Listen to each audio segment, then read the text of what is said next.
అందరికీ నమస్కారం అమ్మ. ఈరోజు మనం తెలుసుకుంటున్న అంశం ఏంటంటే ముఖ్యంగా ఘన విభజన గురించి చాలా సందేహాలు విద్యార్థుల్లో అయితే ఉంటాయి. ఆ ఘన విభజనలో ఏ గణాలకు ఏ పేర్లు ఉంటాయి, ఎంతకు యతి స్థానం చెందుతుందనేది వివరంగా తెలుసుకుందాం. పద్యం పేరు, గణాలు, యతి స్థానం.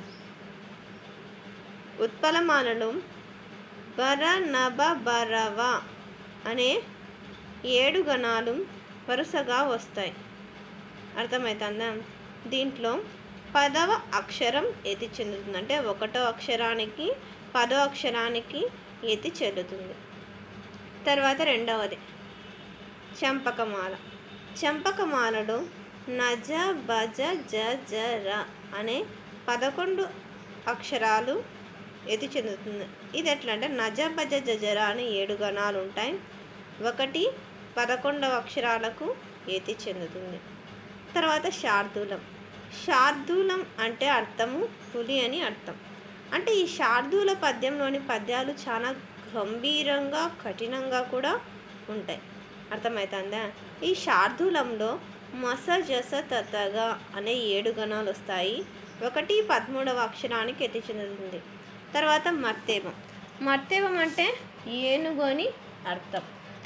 దీంట్లో ఈ మర్తేవంలో సభరణమయవ అనే 7 గణాలు వరుసగా వస్తాయి. 1 14 అక్షరాలకు యతి చెందుతుంది.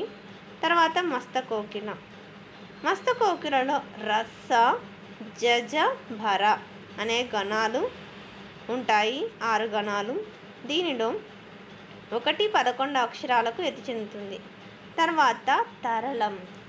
తరళం అంటే నా భర స జ జ గ అనే గణాలు ఉంటాయి. 1 12 అక్షరాలకు యతి చెందుతుంది. మీకు చాలా ముఖ్యంగా ఎక్కువగా ఇంపార్టెంట్ విద్యార్థులకు ఉత్పలమాల, చంపకమాల, మర్తేవం, శార్దూలం ఈ 4 బాగా ఇంపార్టెంట్. ఇంకా చాలా కఠినంగా వస్తే ఈ మర్తకోకిల, ఈ తరళం ఇట్లాంటివి వస్తాయి. అందరికీ ధన్యవాదాలమ్మా. ఇంకా మనం స్టెప్ టు స్టెప్ ఒక స్టెప్ నుంచి ప్రతి ఒక్కటి రాస అంటే ఏంది, యతి స్థానం ఎలా జరుగుతుంది అట్లాంటివన్నీ తెలుసుకుందాం. అందరికీ ధన్యవాదాలు. ఇంకా మన ఛానల్ సబ్స్క్రైబ్ చేసుకున్న వాళ్ళంటే దయచేసి సబ్స్క్రైబ్ చేసుకొని లైక్ చేసి షేర్ చేసి మీ ఫ్రెండ్స్కు రిలేటివ్స్ అందరికీ సబ్స్క్రైబ్ చేసుకోమని చెప్పండి. అందరికీ ధన్యవాదాలు. దయచేసి వీడియోని మాత్రం స్కిప్